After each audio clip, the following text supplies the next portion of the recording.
As you know, I have not been keeping up with the once a week posting of videos about the Union Pacific Railroad Geneva subdivision. The reason why I've been falling behind is because with our retirement, my wife and I took a month-long vacation. And we went to all kinds of different places, mostly in the western United States. One of the places that we went to is the Black Hills Central Railroad.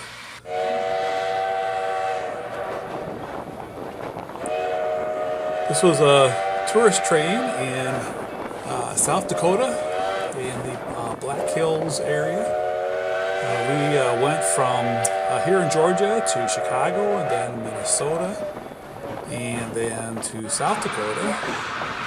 And we went to the Badlands and visited things around Rapid City, Mount Rushmore, so forth. Saw that there's a tourist railroad, so we took some time to visit it. So here's some footage of the Black Hills Central Railroad. It was a 2-hour round trip train ride. It was a lot of fun.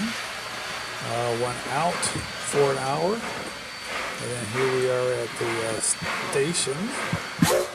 And once we got to the station, they had the locomotive, a couple from the train, and then head back on a passing siding to the other end of the train and pulled us back to where we started. This was I think a 2662 tank locomotive. I believe it was built in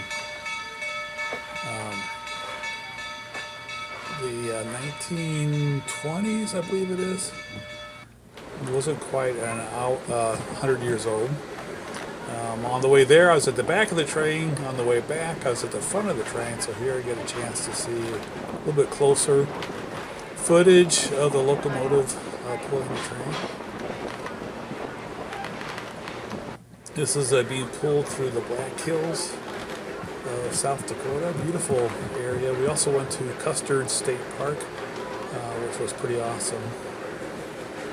I was not the only one videotaping, as you can see. I'm not sure why he didn't blow his whistle right here. Maybe it's not a road that he really cared about. The train has two types of coaches that you can ride in. The one in front of us here is the enclosed one, and then the one that we're sitting in is the open one. It's got some pretty big, huge windows that you can see out of. Of course, I chose the open one. Now he does blow his whistle. Not sure what happened on the other one. The best part of this ride to me was the whistle. It sounded pretty cool. All right, we went on from there. We visited Yellowstone. No trains in Yellowstone, but then on our way to southern Utah, we went through Salt Lake City, and just north of there, in Promontory Point, Utah, you have the Golden Spike National Park. So I talked my wife into taking a little bit of a detour so we could see those two replicas of the Golden Spike. As you can see, this national park is located pretty much out in the middle of nowhere. Must have been pretty interesting to see the actual Golden Spike being set. Then we saw Bryce Canyon and Zion National Park in Utah. Then we went to Arizona and stayed in Sedona, Arizona for quite a while, for a week. And we were able to take a ride on the, I think it's the Verde River Railroad, I believe. Here, this is a 4-hour trip, 2 hours there and 2 hours back. There's the Verde River. Arizona, not a lot of vegetation except where there's a river. So it's pretty cool where you got desert-like conditions. And then in the valley here where the river is, the Verde River, Green River, you have a lot of vegetation. So pretty cool. This is a pretty long train.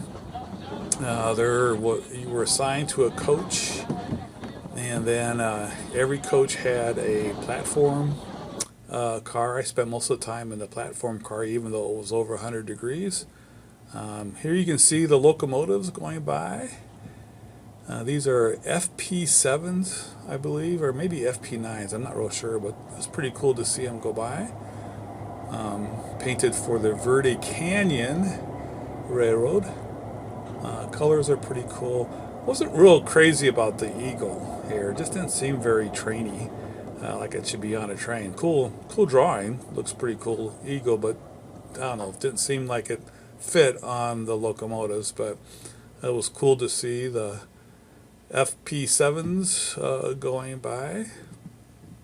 Again, we went out for 2 hours, and then the locomotives uncoupled and used a passing siding to head back the other way. And again, on the way out there, we were towards the back of the train. On the way back, we were a little bit closer so we could get a little bit better view of the locomotives pulling the train. If you can see there's a caboose actually. That was the most expensive car to be in. Our coach was like $60 each, which I didn't think was too bad for 4 hours. Then if you went in first class, it was like $85, and then if you rode in the caboose, it was like $150 or something. I wanted to spend most of the time out on the platform, so that's where I was, and we went with the cheaper route. We are back home now, so you can expect some more updates on the actual railroad. Sorry it's been a while. There'll be an update coming up on the engine facilities here. As you can see, I've done a little bit of detail work. Plus, also did some more work on the entrance area for Global 3. So we'll have an update on that. There'll also be some product reviews. I did pick up some items while on vacation and ordered some online too. Just some small things, but I'm going to do some product reviews too. So look forward to that this coming week, during the week, and then also on Sunday. Thanks for watching.